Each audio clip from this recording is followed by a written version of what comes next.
नमस्कार दर्शकों, मेरा नाम है संदीप आर के सिंह। प्रार पर आप सबका स्वागत। और आज हमारे साथ हैं पुष्कर अवस्थी जी। पुष्कर सर, राम राम। क्या हाल, कैसे हैं? राम राम भैया, राम राम। पुष्कर सर, आप तो भारत से बाहर के अयोध्या का आज दर्शन कराए हैं, पर वो यात्रा वृतांत अलग से सुना जाएगा आपसे।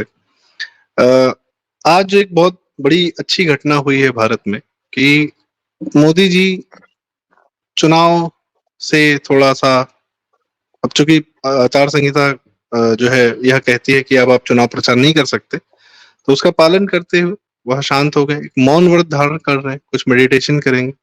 2019 में वो केदारनाथ गए थे, एक गुफा में, वहां मेडिटेशन किया था उन्होंने। और जाहिर सी बात है, पिछले 6 महीने के इतनी कवायद के बाद अगर मतलब वो डेटा अगर हम देखें कि कितनी रैलियां की हैं, कितनी मीटिंग्स की हैं, कितने इंटरव्यू दिए हैं, तो किसी भी आम आदमी की हिम्मत उड़ जाएगी। और खासकर एक 75 साल का मनुष्य जो है इतनी ऊर्जा लेकर घूम रहा है और भारत के हर कोने में ट्रेवल किया। खैर, अब वो हम मौन व्रत धारण कर रहे हैं 1-2 दिन के लिए, और ठीक है, बनता है। शांति, मन को भी, शरीर को भी, सबको थोड़ी सी शांति चाहिए। या कई लोग कहते हैं वो छुट्टी नहीं लेते। अगर वो एक दिन का यही इसी को छुट्टी मान लेते हैं तो बड़ा सही तरीका है, अच्छा तरीका है। साथ में मैं ये जानना चाहता हूँ कि वह वहां जा रहे हैं जहाँ स्वयं स्वामी विवेकानंद और ने बैठकर जो है थोड़ा तप किया था, या वहां उन्होंने भी अपनी मेडिटेशन की थी, ध्यान मग्न हुए थे।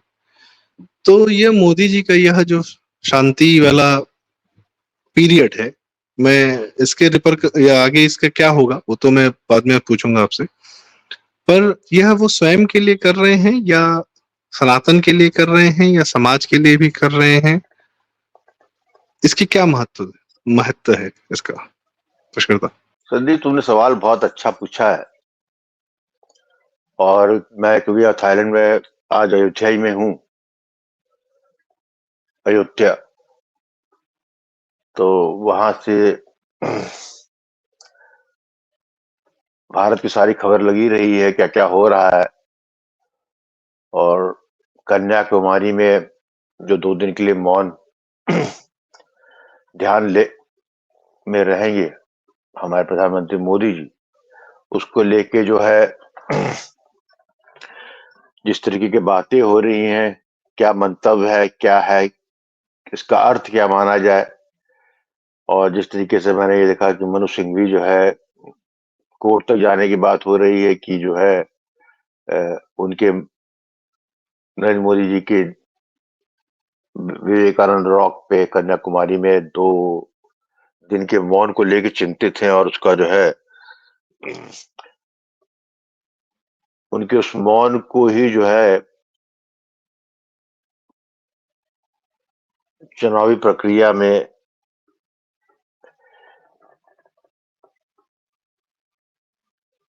के उल्लंघन के जो डूज एंड डोंट्स है, उस पे जो है उल्लंघन की बात की जा रही है। खैर, उसको छोड़ दीजिए पहली बात। अब बात इस पे करता है कि नरेंद्र मोदी जी की इसका जो 2 दिन की मौन साधना में जब बैठेंगे, उसका अर्थ क्या है। तो पहली बात तो यह है कि जो लोग उनकी नरेंद्र मोदी जी की जीवन यात्रा से परिचित हैं, जिन्होंने उस पर जो है बड़ा नजर गड़ाए रखी है, वो और जीवन यात्रा छोड़ भी दी तो पिछले 10 साल से प्रधानमंत्री जब भारत कर रहे हैं, उस वक्त उनका जो यात्रा रही है, उस यात्रा का अर्थ यह है कि जो बोलते हैं, जो कहते हैं, जो मनन करते हैं, जो संकेत देते हैं, उसको लेकर जो है एक बात तो चाहे उनका विरोधी हो, यदि सच्ची में विरोधी है और थोड़ा अक्लमंद है, और जो उनका समर्थक है, तो जो समर्थक है तो मैं मान के चल रहा हूँ, जो उनका समर्थक है तो अच्छी तरीके से उनकी भाव भंगिमा और उनका जो तरीका है संकेतों द्वारा जो है अपने समर्थकों या मतदाताओं से बात करने का जो है, या बहुत ये भी छोटी दोनों बातें हैं, समर्थक और मतदाता, भारत की जनता से जो बात करते हैं, वो समझ लेना चाहिए। जिस तरह 2019 के चुनाव में खत्म होने से पहले जो है खत्म हो गया था ये, उसके बाद जो है केदारनाथ में एक गुफा में उन्होंने एकांतवास किया था, उसके लेके बड़ा हो हल्ला मचा था। जब से 15 या 16 घंटे का उन्होंने जो है उन्होंने एकाकी जो है केदारनाथ की गुफा में जो है अपना ध्यान केंद्रित किया था, ध्यान किया था। उसको तब भी बड़ा चर्चा हुई थी, बड़ा हल्ला गुल्ला हुआ था, और अब जो होने जा रहा है उस पे चालू हो गया। तो यहाँ मैं आपको ये समझाऊंगा कि समझाऊंगा कि आपको मैं अपना इसका जो मेरा परिप्रेक्ष्य है, जो मैं समझाऊं, जितना मैं प्रधानमंत्री नरेंद्र मोदी जी की भंगिमा और उनके संकेतों को समझता हूं, तो एक चीज तो मैं निश्चित रूप से कह सकता हूं, और ये भी निश्चित रूप से हर व्यक्ति को समझ लेना चाहिए, कोई भी व्यर्थ में या स्वयं के लिए उनका कोई कार्य नहीं होता। वो जो कर रहे हैं वो अपने स्वांतः सुखाय के लिए कर रहे हैं, मैं इसको नहीं मानता। उसका कारण ये है कि उन्होंने अपना स्वयं जो है भारत और भारत के की जनता और उसके भविष्य से पूरा जो है कहना चाहिए कि एकाग्रित कर लिया है। ये दोनों सिक्के के एक ही पहलू हैं, कोई अलग नहीं है। इसलिए जो है किसी तरीके का इसमें जो है उनका स्वयं का मैं वाली बात ही नहीं रह गई। आज हम यदि पूर्व में जाते हैं और पिछली 2019 की उस घटना को याद करते हैं कि केदारनाथ की एकाकी गुफा में 15 घंटे उन्होंने जो है ध्यान किया। निश्चित रूप से जब मुझको भी उस वक्त जो है जब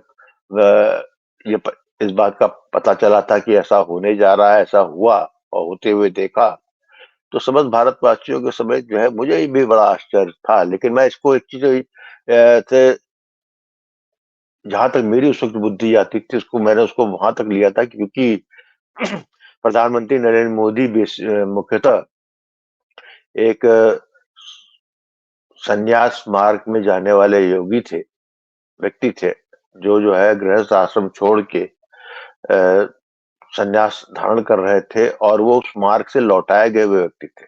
ऐसे बहुत ही कम उदाहरण, मेरे तो जीवन में ऐसा कोई उदाहरण नहीं है कि जो सन्यासी पथ पे चला हो और उसको उसके गुरु या कोई और शक्ति जो है उसको जो है उस मार्ग से वापस लौटा देता हो और उसको उसका द्वेष कराता हो।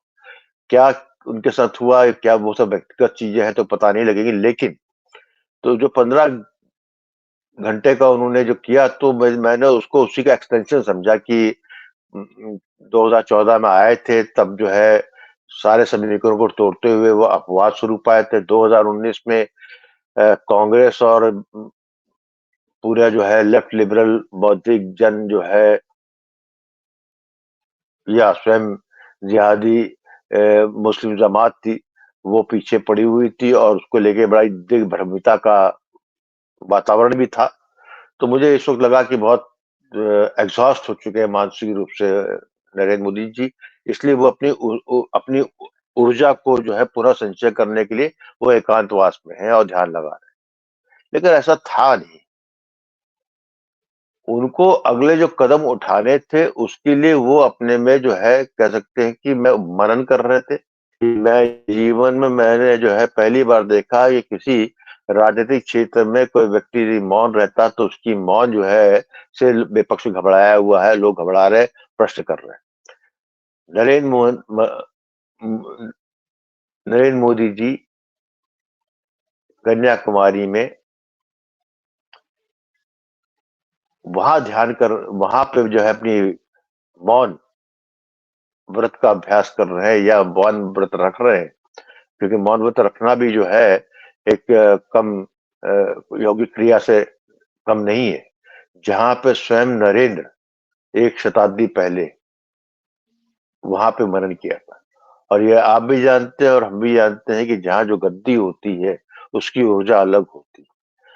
तो मेरा मानना ये है कि ये 2 दिन जो अपना मौन रखेंगे वो ऐसा मौन है कि वो जो कहना चाहिए कि एक तूफान से आने से पहले का सन्नाटा है। इस वक्त जो है 2024 के बाद क्या जो मोदी 3.0 है, वो जो है मोदी जी के उस व्यक्तित्व के उस भाग को प्रदर्शित करेगा जिसके दर्शन लोगों ने 2014 से 19 या 19 से लेकर 24 के बीच में नहीं किए, या ये कह सकते हैं 2014 से में जो लोगों ने जिस अपेक्षाओं से उनको प्रधानमंत्री के लिए जो है उनको मत दिया था, जो उनसे अपेक्षा की जाती थी, जो अपने स्वयं की अभिलाषाएं थी, वो उनके हाथों पूरी होते हुए देखने की जो अदम्य इच्छा थी, उसके लिए कटिबद्ध थे। वहां पर इन 10 सालों में बहुत से लोग ऐसे हैं जिनको इसको लेके बड़ा मलाल है, दुख है कि जो उम्मीद की गई थी कि 2014 के बाद मोदी जी जो है ये करेंगे, वो ना हुआ। तो मैं समझता हूँ कि 2024 के बाद जो भी ये जो मौन जो उन्होंने व्रत तो गलत शब्द है, लेकिन जो मौन 48 घंटे का रखेंगे, वो जो है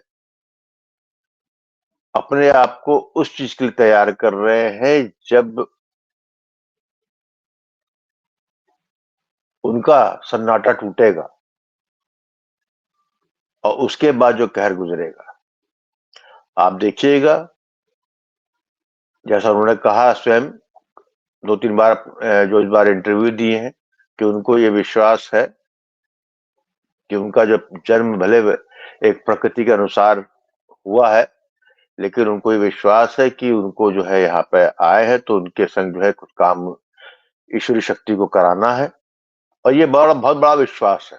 जैसा हम लोग इस चैनल पे बहुत कहते रहे, और जैसा हमारा चैनल का नाम ही प्रारब्ध है, वो इसीलिए प्रारब्ध रखा भी गया था कि ये हम लोगों का जो है, मेरा तो विशेषतः दृढ़ विश्वास था कि 2014 में प्रधानमंत्री मोदी जी का आना भारत और सनातन दोनों के प्रारब्ध का हिस्सा ही है। नहीं तो कोई कारण नहीं था कि उनको वहां होना चाहिए।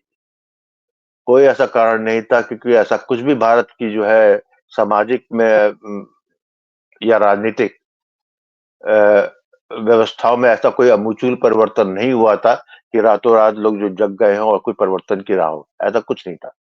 इनफैक्ट ये देखा जाए 2200 उनके हर मार्ग पे कांटे ही कांटे बोए गए, और जो है लोगों ने उसको एक सहज यात्रा समझ के जो है उसको आगे किया। लेकिन मेरे लिए वो जो प्रारब्ध था, और मैं इसी प्रारब्ध के क्षण में समझता हूँ कि 2024 जो है के बाद का प्रधानमंत्री नरेंद्र मोदी का व्यक्तित्व जो है उस मौन की तरफ संकेत कर रहा है जो कृष्ण श्री कृष्ण का मौन था, जब शिशुपाल जो है उनको बराबर गाली दे रहा था, अपमानित कर रहा था, और वो मन मन मुस्कुरा रहे थे या सुन रहे थे। जो भी उनमें आक्रोश रहा हो, जो भी रहा हो, चुप रहे थे। वो 100 की गिनती का इंतजार कर रहे थे। मेरा भी मानना यह है कि ये जो सन का मौन है प्रधानमंत्री नरेंद्र मोदी जी का, ये 2 दिन की जो मौन ले रहे हैं, वो उन्हीं ऊर्जाओं को जो है अपने अंदर जो है समाहित कर रहे हैं। जिस आराध्य को मानते हैं उस आराध्य से प्रार्थना कर रहे हैं, उससे और आत्मबल की जो है निवेदन कर रहे हैं। क्योंकि निश्चित रूप से हम उस भार को नहीं समझ सकते जो भार उनके कंधों पे है। उनके कंधों पे सिर्फ राष्ट्र का भार नहीं है, और जैसा वो कहते हैं 140 करोड़ जनता, उनका ही भार नहीं। मैं समझता हूँ कि वो एक सभ्यता का भार उनके ऊपर है, सनातनी सभ्यता का, भारतीय सभ्यता का। It is a civilisational force which is driving him to do that. और आप आज उस मुकाम पे आ गए जहां पे परिणाम का अर्थ नहीं रह गया है, जहां पर जो है आलोचना, विश्वासघात को सहने की आत्मशक्ति का प्रदर्शन करना, वो चीजें मेरे ख्याल से पिछले 10 साल में वो मौका गुजर गया है। अब ये प्रतिघात का मौका है, अब सुदर्शन चक्र का मौका है, अब 100 गाली कब पूरी होती है उसका इंतजार है। और मैं निश्चित रूप से बड़ा ही दृढ़ मेरा विश्वास है कि 4 जून 2024 के बाद, जैसा कि कई वीडियो में मैं कह चुका हूं, कि जहां एक तरफ उल्लास है वहां पे हमको सतर्क रहना चाहिए, क्योंकि जो है जो जो शक्तियां 4 जून 2024 को हारेंगी वो असाधारण शक्तियां हैं। वो शक्ति एक नहीं है, कोई व्यक्ति नहीं है। हाँ ठीक है, भारत में उसका नेतृत्व आपको करते हुए उसकी जिसकी पृष्ठभूमि भी कांग्रेस और कई वामपंथी बना चुके हैं, यूट्यूबर बना चुके हैं, और राहुल गांधी होंगे। लेकिन राहुल गांधी के हाथ में माचिस जरूर है, एक हाथ में कनस्तर मट्टी तेल का जरूर है, लेकिन उस कनस्तर को खाली ना रहे, उसमें मट्टी भरा भरा रहे, पेट्रोल भरा रहे, डीजल भरा रहे, और माचिस की तीलियां कम ना हो। उसका जो है जो शक्तियां है वो शक्तियां भारत से कहीं दूर बैठी हैं, और ये उनको ही मालूम है। ये युद्ध है, अस्तित्व की लड़ाई है। अस्तित्व चुनावी दौर में जिनका अस्तित्व समाप्त हो पराजित हो जाएंगे, जो 4 जून को, जिनका अस्तित्व जो है, कईयों का तो अस्तित्व समाप्त हो जाएगा, कईयों में एक लंबे अंधकार में चले जाएंगे, और कुछ लोगों को जो ऐसा होगा कि जिन्होंने अपने ही जो शर्तें बना रखी हैं वहां से उनको स्वयं में अपने आप में समर्पण करके जो है यहाँ वर्तमान उदय हो रहे भारत और सनातन से जो है झुक के हाथ मिलाना होगा, तो उन सब का होगा। तो वो ये युद्ध है, होगा, इसको कोई टाल नहीं सकता।